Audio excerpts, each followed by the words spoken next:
Okay, I'm all over the place. I'm here and there, and we don't know. Sometimes I'm somewhere I don't even know where I'm at. So I'm not even going to say where we're at. We'll have a little chat. How you doing? I'm good. You're good, not me. I'm tired. What's your name? My name is Connie Sorio, and I'm a staff person at Kairos, the Canadian Ecumenical Justice Initiatives. A Canadian, it's an organization that unites 11 churches in Canada that works for social justice. Are you from here, from Fredericton? I'm based in Toronto. Oh, you're from Yes, Toronto. yes. Oh, okay. So how long you been here in Fredericton? I arrived yesterday, and I'll be here until the 19th. So 1 week, but I was here earlier in January 15th to the 20th, pretty much to prepare for the forum that we just held this afternoon. Today we just held today. So you will agree that Fredericton is a small town, not a city, right? Yes.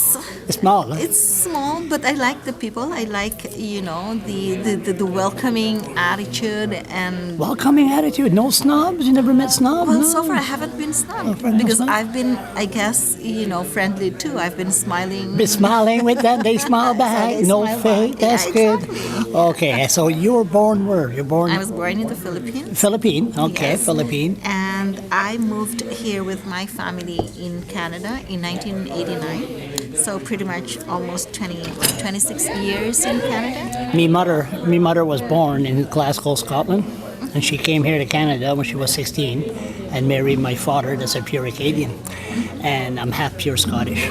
So you're Philippine, your husband is Philippine. Yes, So you landed in Toronto, in Toronto. big city, Yes. lots of different cultures. Yes. So are you a citizen? I'm not a citizen because I continue to hold on, as a permanent resident. But there's What's that? Permanent resident. it's you come here as a permanent resident, like an immigrant. Yeah. So it's the only thing that separates me from being a citizen is my ability to vote at the federal election and also be voted like run for an election. So you can't vote. I can't vote at the federal election. Can you work? Can you vote in provincial? Provincial, yeah. But you're not the type that could keep your mouth shut for 4 years. Yes. No, you're not the type I'm not. because that's, I always say if you don't vote, you got to shut up for 4 years. You can't say a word. No, that's But not now, true. I'm being sarcastic. Yeah, no, like that's people not say, true. "Well, I didn't vote." I say, "Can you keep your mouth shut for 4 years?" Don't. If you don't vote, don't complain. That's what I'm saying. Okay. So how come you're not a citizen? Why are you still a permanent? What's the difference? That's right. Well, I love Canada. I love, the opportunities that were open to me when we moved here. But it's, I guess, if only the situation in the Philippines is different, I will not go out of the country and migrate. We moved because we were politically persecuted. Okay, wasn't that Aquila? What's the name again? Aquino. Aquino, yeah. Yeah. And his wife has so many shoes. And what's her name? Amida? That's Marcos. Marcos. Yeah. Then it was Aquino after? Yes. Okay. See, I was a student activist Okay. during the Marcos dictatorship. Okay. We opposed the dictatorship, and because of that, my former husband was arrested and detained for 3 years in detention. Really? And I was issued, arrest orders and 3 or 4 arrest orders. Wow. So it came to a point where we said the political situation in the Philippines is becoming very difficult to continue our activism because we became a target. And once you're a target, there's no, you can never tell in terms of what would happen to you. Yep. So that's when we decided to move to Canada. But when we also said, especially with me, I also said that this is just going to be temporary until the political and economic situation in the Philippines improve, right? And But 28 I've been- years later, Exactly, has it changed there? Nope. And None? in fact, it's getting worse. Well, it can't get worse. You have Miss World, Miss Philippine is getting better. Yeah, but these are all in the Okay, optics, I'm right? laughing. I'm laughing here. I'm Like- sorry, that just came out of my head. Yeah, but if you look at, if you look at how many millions of Filipinos are working overseas as temporary foreign workers program, Oh, yeah, what? no, as temporary foreign workers, then you can, you can validate whether the situation, the political and economic situation in the Philippines has changed. Yeah, And I would say just holding the forum this afternoon with about 35 Filipino temporary workers from, New Brunswick and PEI, it speaks a lot in terms of why and they have them in the fish factories Yes. in Kapele, Shidiak. Shediac, Woodstock, Woodstock. yeah. So has it been happening for years or just lately?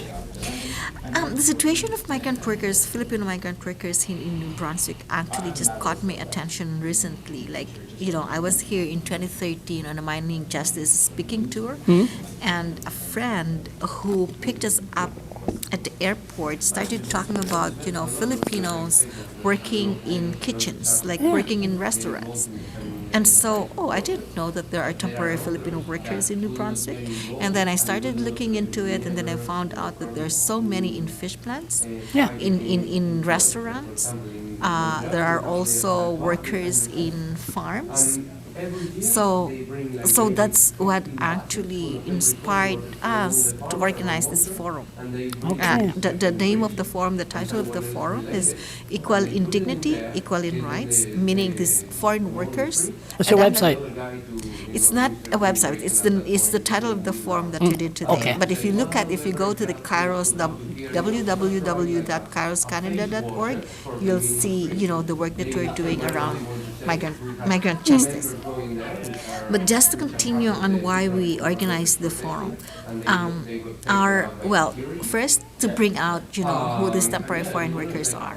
Although many of the workers are from the Philippines, there are workers coming from Latin America, from the Caribbean, and other countries who are here in New Brunswick, in PEI, in Nova Scotia, in Newfoundland, working as temporary workers in fish plants, in restaurants, in farms.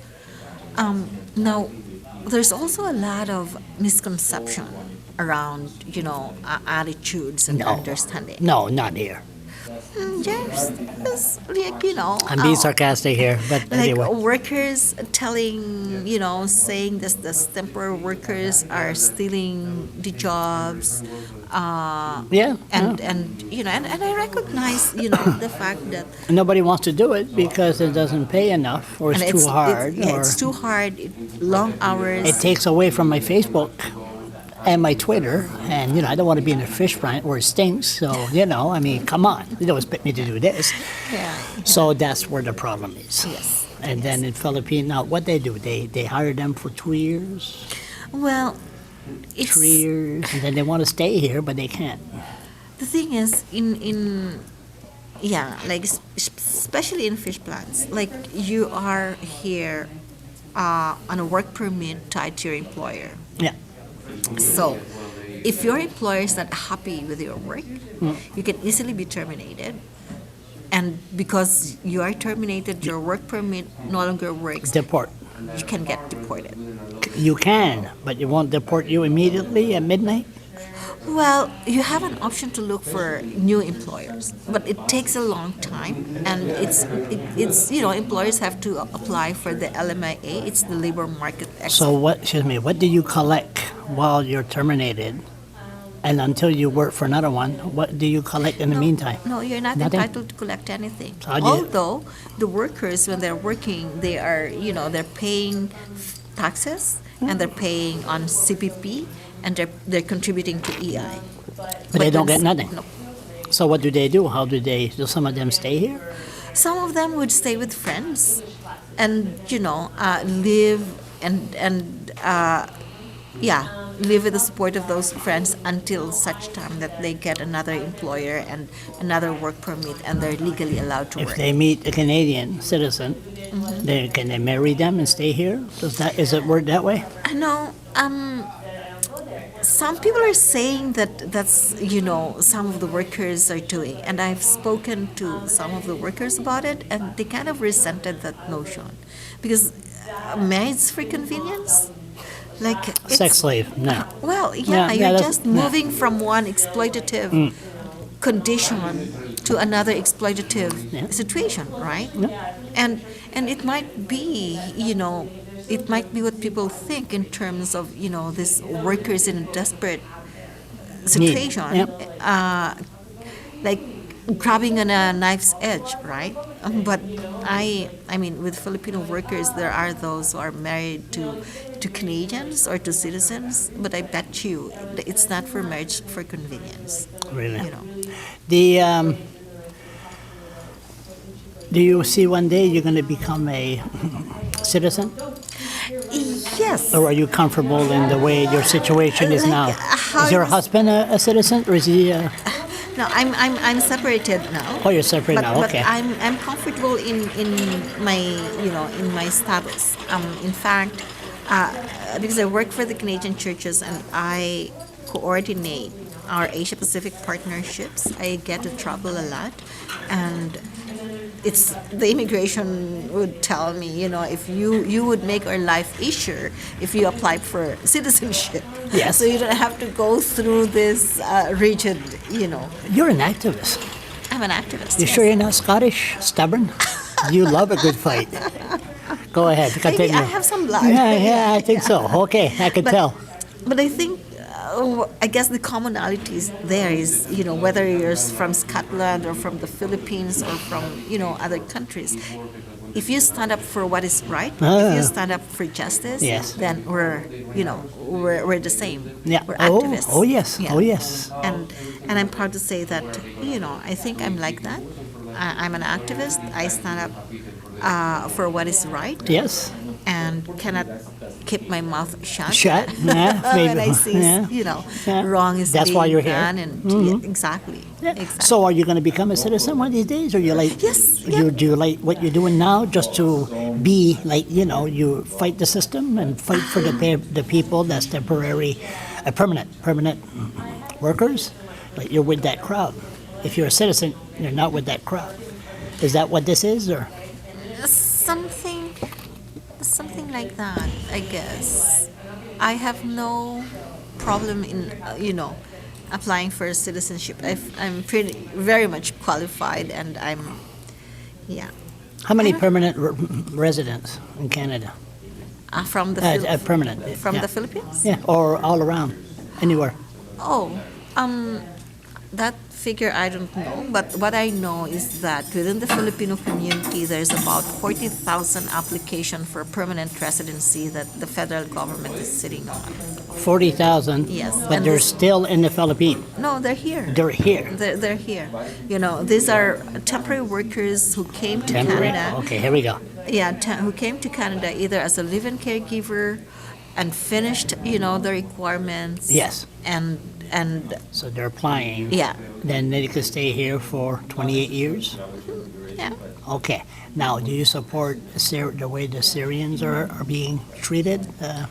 Is that different? Or Like in terms of, Canada. 25,000, hello, welcome, house, and Of course, everything. I support that, and in fact, Canada can do more, because as a country that's compassionate. Oh, and so New forth. Brunswick, I'm sorry, New Brunswick, we got all kinds of clear cutting. That Irving cut, I'm being sarcastic here. Have you heard of Mr. Irving? Yes, of course. Mr. Irving owns every newspaper in New Brunswick. There's no newspapers here. Anyway, then there's a lot of clear cutting. So we should, all kinds of immigrants, we could put them there in the field and they could work. They don't have to cut the trees down. They're Yeah, already. these are the Scott. I told you I have ADHD, and God knows what I'm going to say. But the bottom line is, they could do more. And how come they don't proceed to the 40,000 Filipinos? That's exactly the problem. In fact, I've been talking to the temporary workers, and they're, I don't know what's the term. They're hurting because they applaud, the decision of the federal government to bring in the Syrian refugees, and I'm very supportive of that. In fact, I'd say that we can do more, right? But they also have to resolve these issues of 40,000 applications that's pending, and also the situation of temporary workers who are wanting to transition to become permanent residents. And the why I said that they're hurting, because now they're facing issues like the 4 years in, 4 years out, that they're almost finishing their 4 years and they're expected to leave the country. Yeah, you live here for 4 years, then you go back to Philippines for 4 And years. wait, And yeah. wait another Yeah. 4 years. That's how it runs. Yeah, that's Okay. how. But then they're saying, why do I have to go back Yeah. when we've invested so much? We've You paid your tax and everything. They pay the taxes. They contributed to EI and CPP, and they were trained. They're able to adjust, and so forth. So and they need workers. So why don't they make us permanent residents? Why? So what did rock star Justin Trudeau say? This is the position that we're actually going to be presenting to the federal government, and we're hoping actually to meet with Mr. Dominic LeBlanc, who is Dominic, yeah. the member of the parliament. He's my third cousin. Oh, maybe yeah. you can help us. No, set up no, this no, he don't appointment. like me. Anyway, family thing. No, he's from my hometown, Mermont Cook. Yeah. Yeah, because I mean, he's I'll- representing Sharia. I will send this video to Dominic, and I'll say, here, Dominic, listen to this. How can you be reached? Oh, I can. Got an email? Want to do that? Yes. Go ahead. Oh, okay. My office email is csorio at kairoscanada.org. You better spell that. Okay, csorio it's S as in Sam, ORO, at kairos, KARIOS, Canada, one word, .org. That's my email address. And my phone number is 416-463-5312, extension 240. One more thing. You're from the Philippines. You've been in Yes. Ontario for 27 years. You've seen everything. You went, what's his name, Marcos and everything. What do you think about ADHD bloggers? What is AD? Attention deficit, hyper deficit okay. bloggers. Yeah. What we just had here, what you're seeing here, right here. Is it a different interview than the normal one? Maybe yes, in a sense that it's very spontaneous. We went all over the place. Huh? But it's okay too, because then you don't feel it's scripted, No, it's not. and it's not scripted. Sorry, I'm tired. Me too. It's not planned. It's not planned, edited. it's free-flowing. Free flowing. That's the word. Free flowing. yeah. And we're all over the place. So we cover, I think, pretty damn good. Listen. Nice to meet you. Same here. Thank you.